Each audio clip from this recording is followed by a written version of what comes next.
प्रातः क्लास चल रहा था 13 अप्रैल 1968 और शनिवार को तीसरे पेज की दूसरी तीसरी लाइन में बात चल रही थी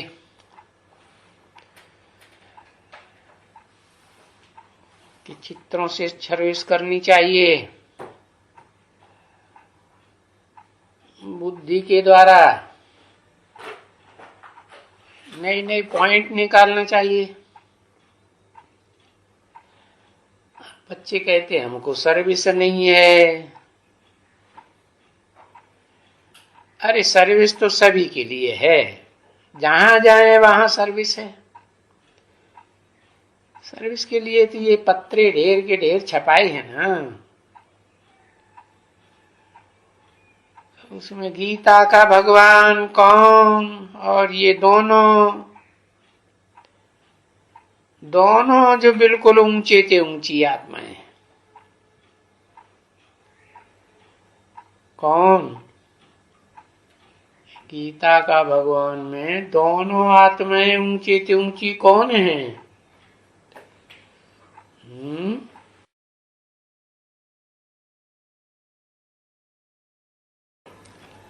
अरे क्या स्त्री?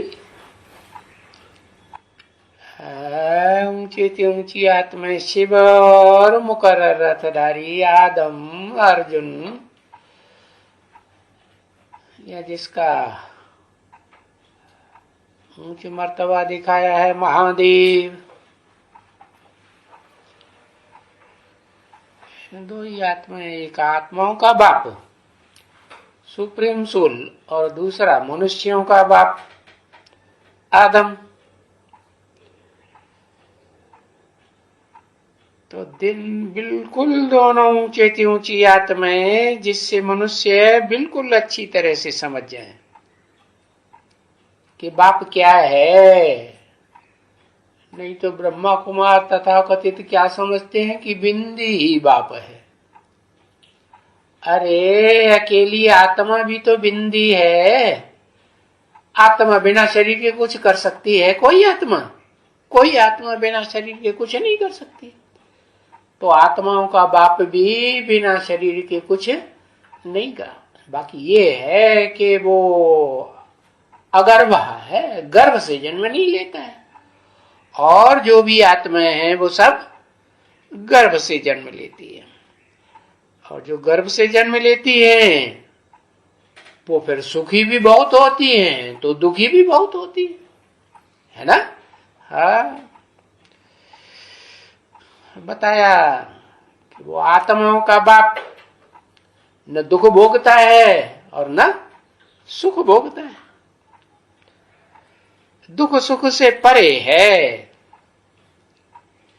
तो इन दोनों का अगर परिचय बिल्कुल अच्छी तरह से मिल जाए है तो समझ जाए कि बाप क्या चीज है।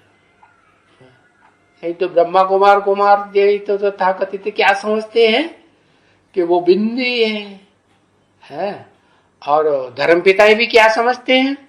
हाँ, बिंदी तो कितनी भी छोटी से छोटी, अति सूक्ष्म, जैसे गीता में अणुअणीयान समनुस्मरेत, अणु से भी अणु है, इतना अणु सूक्ष्म कि अचिंत्य बताई दिया कि चिंतन भी कोई असली रूप का उस अणु का कर ही नहीं सकता, इतना सूक्ष्म है।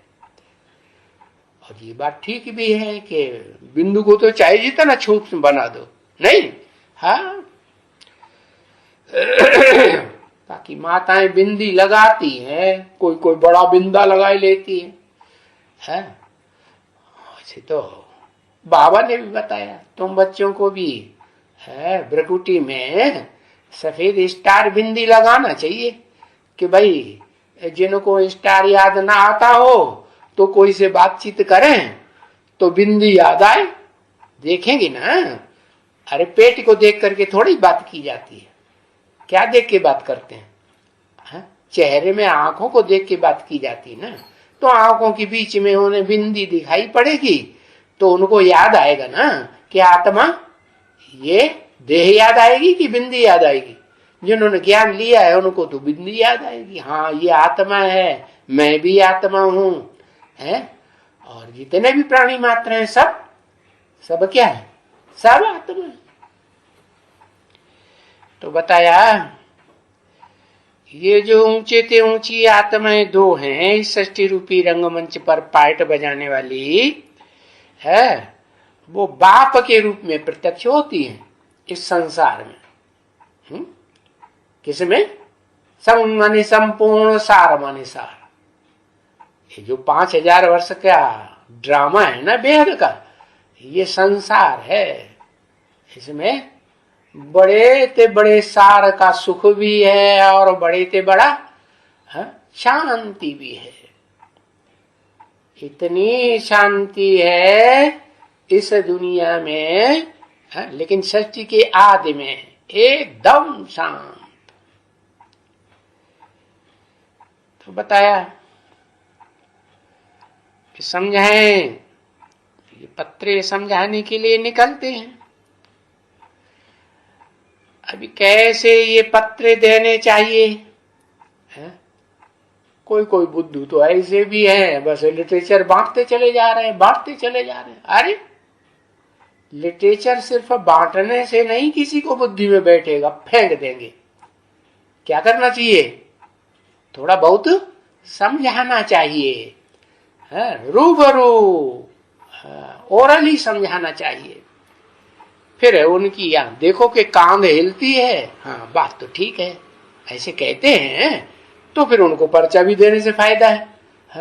और उनकी कांध हिलती नहीं है, टस से मस नहीं हो रहे हैं, कोई इम्प्रेशन उनके चेहरे पे दिखाई नहीं पड़ रहा है, तो उन्हें फिर लिटरेचर देने से फायदा है। अरे ये पत्रे जो छपाए जाते हैं, पंपलेट, ये भी तो लिटरेचर है ना। हाँ, तो बच्चों को पता ही नहीं है कि ये कैसे देना चाहिए और किसको देना चाहिए। अब ये है कि ये जो पत्रे और ये जो चित्र छपाए जाते हैं, हाँ, अच्छे से अच्छे कागज पर छपाए जा सकते, प्लास्टिक पेपर पर छपाए सकते हैं, है ना, रंगीन छपाए सकते हैं, तो खर्चा तो होता है ना। हाँ, दाम बहुत लगता है इन चित्रों का। तो ये तो सबसे बड़ा तुम्हारा ये जो शास्त्र है ना, कौन सा शास्त्र है तुम्हारा सबसे बड़ा? गीता। वो गीता नहीं, कौन सी है जो दाढ़ी मुझ वाले ऋषि मुनियों ने लिखी है? कहते हैं ना, व्यास प्रसाद, व्यास की प्रसन्नता से ये गीता हमको मिली। तो वो तो पुराना ऋषि मुनि दिखाते हैं ना, व्यास। हाँ, वो शास्त्र की बात नहीं, सबसे बड़ा तुम्हारा शास्त्र है ये सच्ची गीता, है कि नहीं? हाँ, वो तो शास्त्रों में जो लिखी है वो तो मनुष्यों की लिखी हुई है, और ये लिखी नहीं है भगवान ने, लिखी तो तुम बच्चों ने है। लेकिन ओरली सुनाया किसने? जो भी धर्म पिताएं आते हैं वो ओरली सुनाते हैं कि कोई धर्म पुस्तक लिखते हैं कि भाई इब्राहिम आया, उसने इंजील लिखी, मुसलमानों की प्रसिद्ध किताब है। क्या उन्होंने लिखी? नहीं। या बुद्ध आए, हाँ, उन्होंने धम्मपद लिखा। अरे धम्मपद थोड़े ही उन्होंने लिखा, उन्होंने तो आ करके ओरली, हाँ, रूबरू मुख से जो सुनाया, तो उसे के उनके जो चेले चपाटे हुए फॉलोअर्स, उन्होंने बाद में कई साल के बाद फिर लिखा। ऐसे ही बाइबल में भी जो कुछ है लिखा हुआ है, कहते हैं वो क्राइस्ट ने सारी बात सुनाई। अरे क्राइस्ट ने जो सुनाई है वो क्राइस्ट ने लिख करके थोड़ा ही दी है तुमको, तो तुम प्रूफ बताओ कि हाँ ये पक्का है। उस समय तो कोई टेप रिकॉर्डर थे ही नहीं, ये तो अभी निकले हैं 100-200 साल के अंदर से, 250 साल से, 250 साल भी नहीं। ये तो अभी अभी बाबा के आंखों के सामने। हाँ, तो ये जो शास्त्र हैं और ये तुम्हारा ये जो लिटरेचर है, सबसे बढ़िया कौन सा पता है? सबसे बढ़िया तुम्हारा लिटरेचर है ये बैज। क्या? हाँ, ये बैज तुमको मिलते हैं? जड़ ही मिलते हैं कि चैतन्य भी मिलते हैं? तुमको जो बैज मिलता है बिल्ला, हाँ, वो चैतन्य में भी मिलता है कि जड़ ही मिलता है? कैसा मिलता है? तुम्हारी बुद्धि में कौन सा बैज रहता है समझाने के लिए कोई को? हाँ, चैतन्य बैज। चैतन्य बैज में कौन कौन से चित्र हैं पता है? हाँ, कौन कौन से चित्र हैं?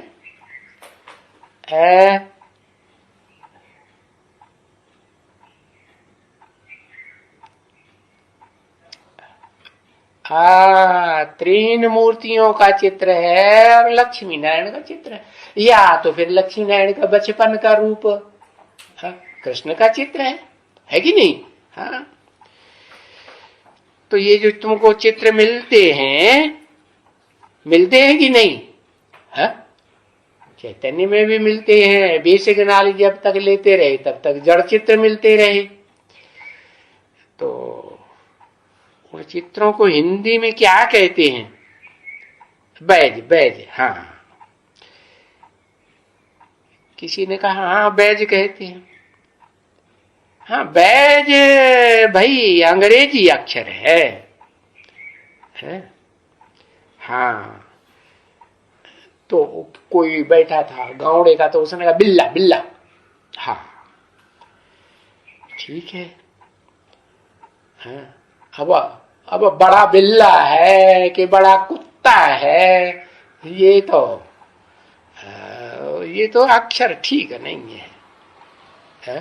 हाँ, गावड़े की भाषा है, इसलिए अंग्रेजी में ये बैज अच्छा।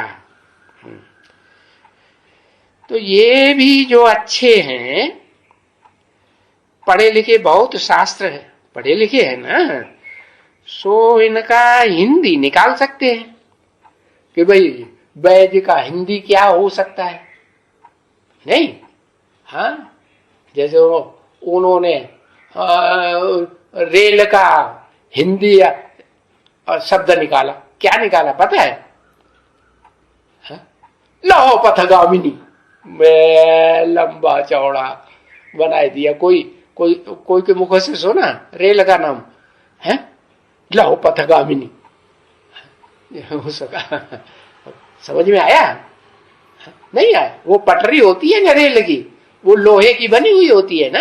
हाँ, तो वो लोहे की पटरी का रास्ते पर चलती है, तो उसका नाम लौह पथगामिनी रख दिया। तो बताया कि जो अच्छे पढ़े लिखे हैं ना, वो इसका एक शॉर्ट अक्षर निकाल सकते हैं। हाँ, वो निकालेंगे बच्चे।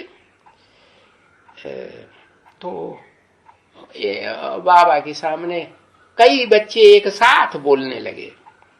हाँ, 3-4 बात बताते हैं, तो बाबा सुन नहीं सकते।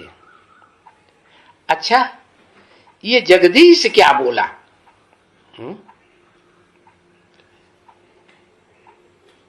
भाई ने कहा, जगदीश भाई बैठा हुआ, उसने कहा तमंगा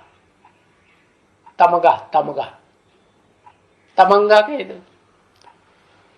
हाँ, कहते हैं तो बोलते हैं,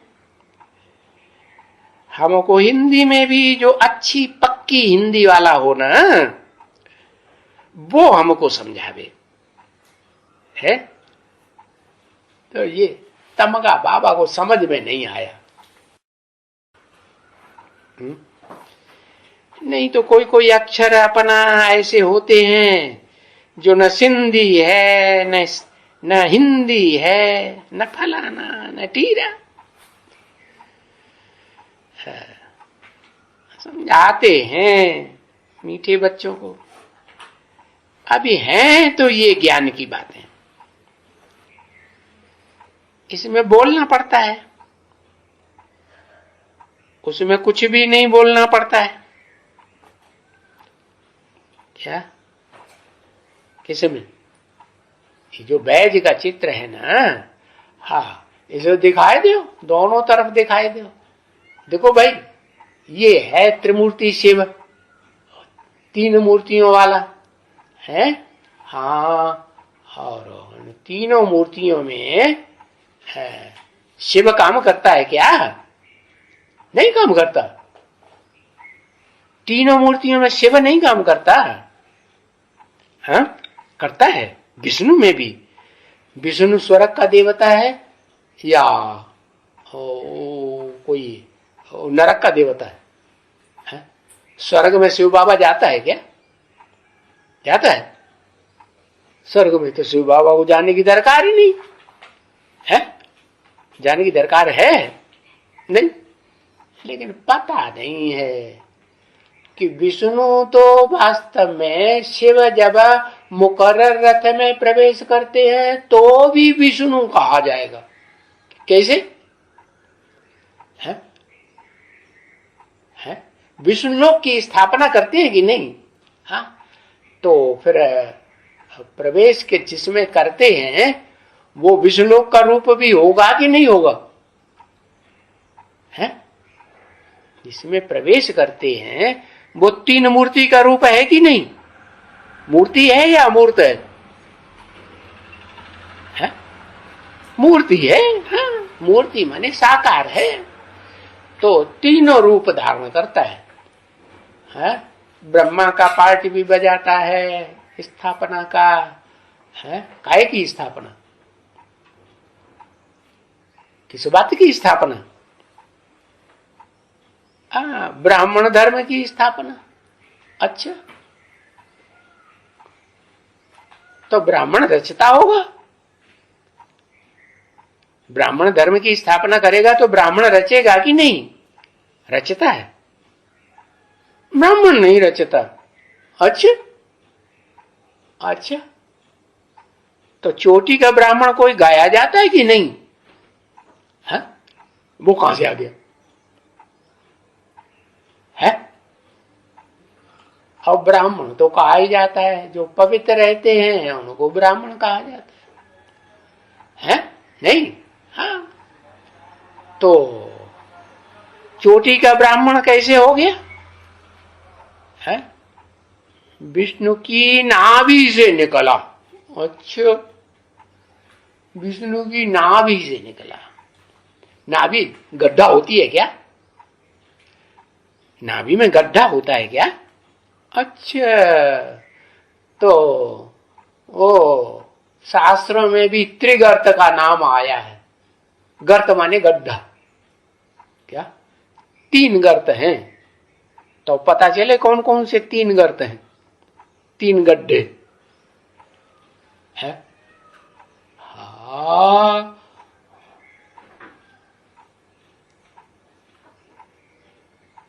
शास्त्रों में लिखा है, तीन गड्ढों के नाम भी लिखे। क्या? एकत, द्वित और त्रित। हाँ, वो एक गड्ढे में गिर पड़ा, कुएं में गिर पड़ा। हाँ, एकदम गड्ढे में गिर पड़ा। वो दिखाते हैं ना, हाँ, कोई कुआं दिखाते हैं जहां जाके सरेंडर हो जाते हैं। कौन सा कुआं? हाँ? काशी करवट। हाँ, काशी करवट पहले खाते थे ना, अंग्रेजों ने आके वो कुआं बंद करवा दिया। अभी लोगों को पता ही नहीं है, तो जब से बंद करवा दिया तो कोई देखने भी नहीं जाता। तो वो कुएं में जा करके गिरते थे। ऊपर खांडा लगा रहता था, खांडे में से पसार होते हुए गर्दन उनकी एंगल से जाते थे, कट के नीचे अर्पण हो जाते थे। कैसे अर्पण हुए? तन से अर्पण हुए कि नहीं? तन ही खत्म हो गया तो धन खत्म हुआ कि नहीं? हाँ, तन खत्म हो गया तो धन किस बात का, काम का नहीं रहा। और मन, हाँ? मन चलेगा? नहीं चलता है। जो काशी करवट खाते थे वो भूत प्रेत नहीं बनते थे, भूत प्रेत बनते थे। अच्छा, वो पूरी भावना से काशी करवट खाते थे या अधूरी भावना से? भावना होती थी, क्यों? भावना तो मुख्य चीज है ना। भाव प्रधान विश्व रचि राखा, उस भाव से जो जैसा करे सो तस फल चाखा। अच्छे भाव से कोई अच्छा है कर्म करेगा तो अच्छा फल मिलेगा। और भाव चोरी चकारी का है, डकैती का, छनरी की है, कीचकपना है, तो फिर फल कैसा मिलेगा? गंदा फल मिलेगा कि अच्छा फल मिलेगा? है गंदा फल। तो देखो, भाव की बात है। तो जो काशी करवट खाते थे वो अच्छे भाव से खाते थे, है कि हम भगवान पर अर्पण होने जा रहे हैं काशी में, के गंदे भाव से जाते थे, अच्छे भाव से। तो बाबा ने बताया कि जो काशी करवट खाते थे, हाँ, वो पहला जन्म तो काशी करवट खाने के बाद उन्हें जो मिलेगा अच्छा ही जन्म मिलेगा कि खराब मिलेगा? है? हाँ, पहला जन्म बहुत अच्छा मिल जाता था। हाँ, उसके बाद फिर पाप करने लग पड़ते नहीं। हाँ, तो और ज्यादा नीचे गड्ढे में गिरते हैं कि नहीं गिरते? हाँ, तो बताया ये जो ज्ञान की बातें हैं ना, इसमें बोलना बहुत पड़ता है। उस जो त्रिमूर्ति का चित्र है ना, हाँ, उसमें मूर्ति, मूर्ति माने साकार है ना। जैसे मूर्ति बनती है ना, अमूर्त थोड़ा ही कहेंगे। अमूर्त माने जिसकी मूर्ति ही ना बने। काय की मूर्ति नहीं बनती है, आत्मा की मूर्ति बनती है।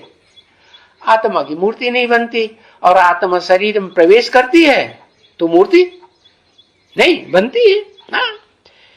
तो देखो, वो जो त्रिमूर्ति का चित्र दिखाते हैं ना वैद्य में, उसमें कोई ज्यादा बोलने की भी दरकार नहीं, समझ जाते हैं कि हाँ, ये तीन मूर्तियों के द्वारा सृष्टि की रचना, सृष्टि की पालना और सृष्टि का विनाश होता है। तो याद की यात्रा उनको सिखा सकते हैं इस चित्र पर। क्या क्या याद की यात्रा? माम एकम याद करो। अरे, तीन मूर्तियों का चित्र दिखाते हो और कहते हो एकम याद करो, माम एकम, ऐसे कैसे? अरे, तीन मूर्तियां जो देखी जाती हैं, वो तीन मूर्तियां देखने के लिए तीन हैं, वास्तव में वो एक ही आत्मा है उसमें, जो तीन मूर्तियों का भी पार्ट बजाती है। कौन सी आत्मा पता है? नहीं पता? लिखो एक अक्षर। हाँ, शिव की आत्मा है, वो गड्ढे में गिरती है जाके, है? गर्त की बात हो रही, गर्त माने गड्ढा। आदम वाली आत्मा जो है ना, वो ही वास्तव में सबसे गहरे गड्ढे में गिरती है। उन गड्ढों का नाम दिया है त्रिगर्त।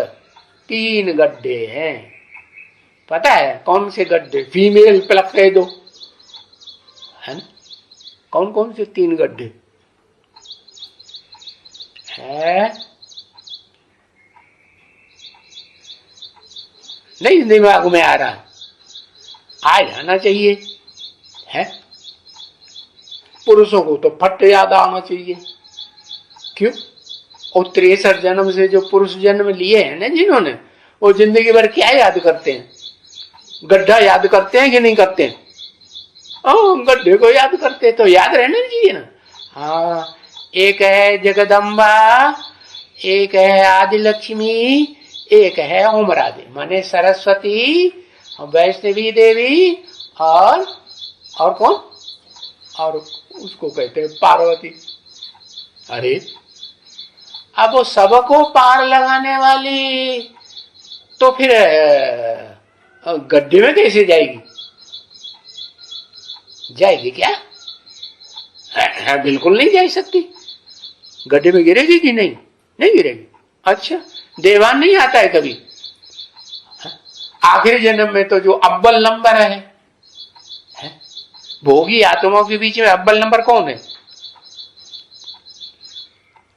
चाहे सुख भोगे चाहे दुख भोगे, है भोगी आत्मा में आदम नंबर 1 अर्जुन कह दो, हाँ महादेव कह दो, उसकी आत्मा है अव्वल नंबर भोग भोगने में है इस दुनिया में। तो उसके बाद दूसरा नंबर किसका होगा? भोग भोगने वाले जितने भी हैं, हाँ वो गड्ढे में गिरेंगे या नहीं गिरेंगे? है नहीं गिरेंगे। तो वो पार्वती गड्ढे में नहीं गिरती है, ऐसा करना। गिरती है कि नहीं? नहीं गिरती। अच्छा, नहीं गिरती तो पार्वती का नाम शास्त्रों में काली क्यों पड़ा? शंकर जी ने मखौल उड़ाई, तुम तो काली हो। उनको गुस्सा आ गया, है मेरे को काली कह दिया। बस तुरंत छोड़ के चली गई तपस्या करने। जब आई तो कब आई? जब गोरी हो गई तब आई। कौन सी तपस्या की? वो ऋषि मुनियों ने तो बताया है कि वो तपस्या की जाती है, उल्टे लटक जाओ, शीर्षासन लगा लो, आसन लगाओ, प्राणायाम करो, ये तपस्या है। असली तपस्या मालूम है क्या है? असली तपस्या है अपन को ज्योति बिंदु आत्मा भ्रकुटी के मध्य में याद करो और आत्मा के बाप को याद करो कि षष्टि रूपी रंगमंच पर वो आत्माओं का बाप supreme soul heavenly God father है सदा शिव ज्योति किस मनुष्य तन में पार्ट बजाए रहा है? उस अर्जुन के शरीर रूपी रथ को पहचान करके उसमें याद करो तो असली याद है। और नहीं तो बिंदी को याद कर लिया, दादा लेखराज ब्रह्मा में याद कर लिया है, और क्या वो पार्वती की पाठधारी को जान लिया कि नहीं त्रिमूर्ति के चित्र में, तो उसको याद कर लिया तो गड्ढे में गिरेंगे कि नहीं? है?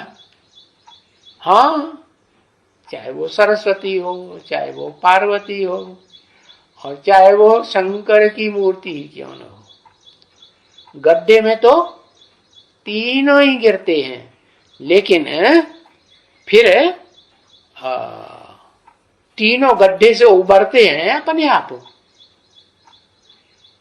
स्वयंभू बनते हैं, बनते हैं तीनों, एक बनता है। तो एक बनता है तो उसको निकालने वाली कौन? कोई आत्मा है? कौन?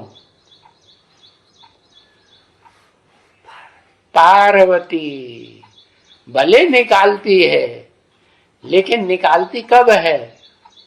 पहले ज्ञान धारण करेगी, है गहराई से समझेगी, तब निकालेगी या पहले ही निकाल लेगी? है? पहले तो खुद ही डूबी, पहले खुद ही गड्ढा, फिर बाद में ज्ञान मिले, उस ज्ञान को सही तरीके से अव्यभिचारी रूप से धारण करे तो फिर खुद का भी कल्याण, और फिर जिसको कुएं में से निकाले गड्ढे में से वो भी उसका भी कल्याण। तो बताया उसे एक को याद करना है। पता चला है? सबसे गहरे गड्ढे में कौन गिरता है? हाँ, जो सबसे ऊंच बनता आदि नारायण वो सबसे गहरे गड्ढे में गिरता। तो इसका गाया हुआ है, इसे याद का क्या गाया हुआ है? इसे याद को कहते अजप आजाप। क्या मुखों से कोई बुदुर बुदुर नहीं करना, कोई कीर्तन नहीं करना है, बोलना कुछ बोलने की दरकार ही नहीं। क्या करना है? अपन को भ्रकुटी के मध्य में ज्योति बिंदु आत्मा समझ के और आत्मा के बाप शिव ज्योति बिंदु को प्रैक्टिकल में पार्ट कहां बजाय रहा है उस रूप में याद करना। नहीं समझ में आया? हाँ, तो बताया इसमें कुछ बोलने की जरूरत नहीं है। जरूरत है नहीं, बस अंदर अंदर मन बुद्धि से याद करते रहो। इसको याद की यात्रा गाई हुई है, कहते हैं आजाप आजाप। यानी कोई मुख से जपना नहीं है, अंदर भी नहीं कि मन के अंदर जब जाप करते रहो अंदर से है। जैसे वो बैंक में नोट गिनने वाला होता है ना, कैशियर, नहीं तो वो क्या वो ऐसे ओट चलाता है? चलाता है? हाँ, वो मन के अंदर गिनता जाता है कि नहीं? है? नहीं गिनता। जब नोट गिनता है, नोट की गड्डी, तो फिर वो 1 2 3 4 5 अंदर अंदर बोलता है, मुख से आवाज नहीं निकलती, ओट भी नहीं खेलते। तो ऐसे ही अगर याद किया वो भी ठीक नहीं। क्या कहा कि अंदर अंदर तुम मन में बोल बोल करते रहो? नहीं, क्या है उसको कहेंगे अजप आजाप। अंदर भी नहीं। और बाहर में तो भक्ति मार्ग में करते हैं राम राम राम राम राम है, कहते हैं कि नहीं? खास कब कहते हैं? हा?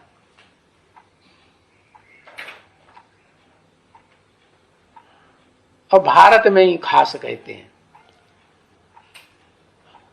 कब?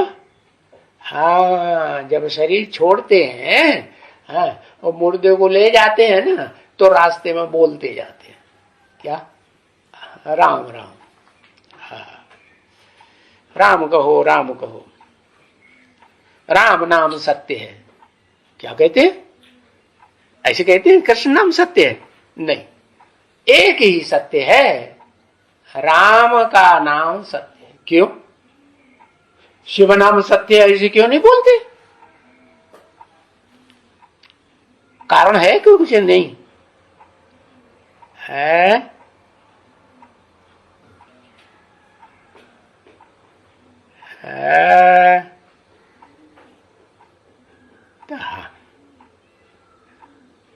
शिव नाम झूठा बनता है। हाँ, शिव नारायण, शिव ना झूठा बनता है ना सच्चा बनता है। अच्छा, शिव की आत्मा सच्चा नहीं है, झूठ बोलती है।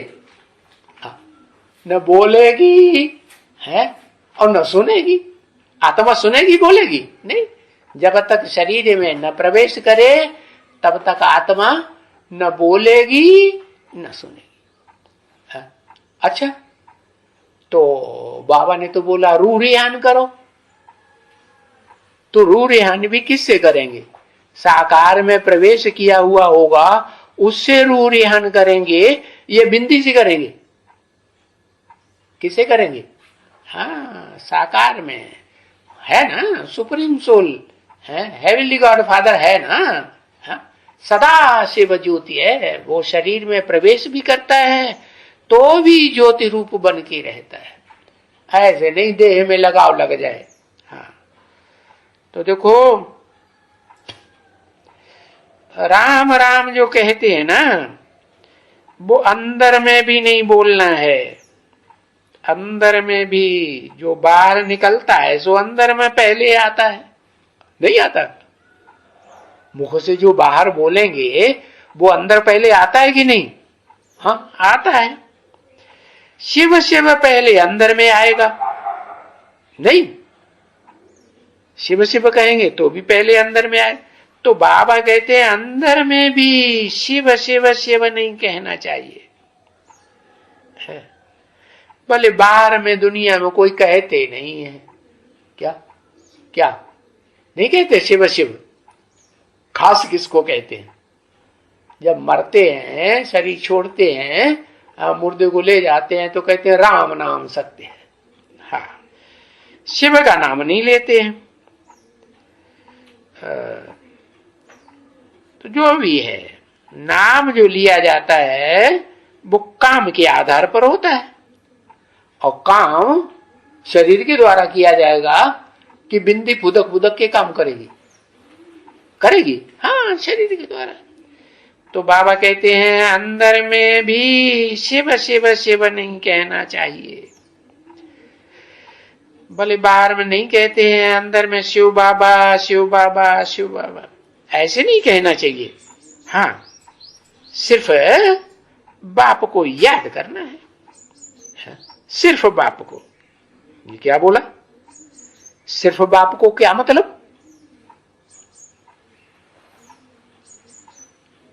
अरे क्या मतलब हुआ सिर्फ बाप है? पहचान के।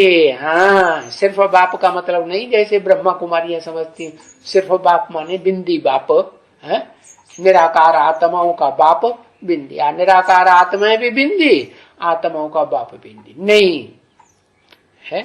सिर्फ बाप का मतलब है कि वो बाप कोई साकार मनुष्य तन में प्रवेश है। जिस साकार मनुष्य तन में प्रवेश है वो मनुष्य सृष्टि का सारे मनुष्यों मात्र का बाप है। पहले पहले इस सृष्टि रूपी रंगमंच पर वो ही प्रत्यक्ष होता है, नहीं? हाँ, तो बाप को याद करना, वो तो जानते हो कि शिव बाबा तो है ही है। क्या बाबा है या नहीं? बाबा है। कैसे बाबा है? वो तो बाप है। शिव तो बिंदी का नाम है। हाँ, शिव माने कल्याणकारी। शिव का अर्थ क्या है? शिव का अर्थ है कल्याण। कल्याण भी वो बिंदी थोड़े ही कर लेगी फुदक फुदक के। कैसे कल्याण करेगी? कोई तन में मुकर्रर रथ में साकार में प्रवेश करती है तो कल्याण करती है।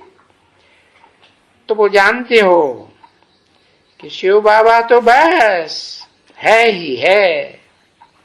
ओम शांति।